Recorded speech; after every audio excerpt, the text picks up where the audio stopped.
सिर्फ 400 सेकंड और ईरानी मिसाइल तुल अबीब की फिजा में।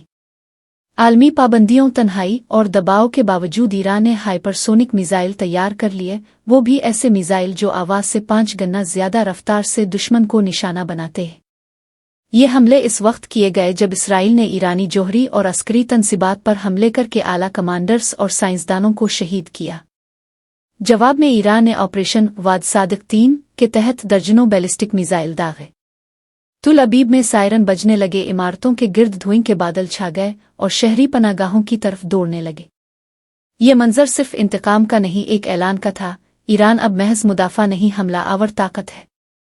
ईरान का मिसाइल प्रोग्राम खामोशी से कई दहाइयों में तैयार हुआ। पाबंदियों के बावजूद इस कदर जदीद के मगरिब और इसराइल के दिफाई माहिरीन हैरान रह गए। ये मिसाइल दूर मार करने वाले, रेडार से बच निकलने वाले और निशाने पर बिल्कुल दुरुस्त लगने वाले हथियार हैं, जिन्हें ईरान पॉइंटर मिसाइल कहता है। आज ईरान ये दिखा चुका है कि वो सिर्फ नारे नहीं लगाता, टेक्नोलॉजी के मैदान में भी दुश्मन के बराबर खड़ा है। अब सवाल ये नहीं कि ईरान ने ये कैसे किया, असल सवाल ये है, क्या इसराइल के पास इसका जवाब है?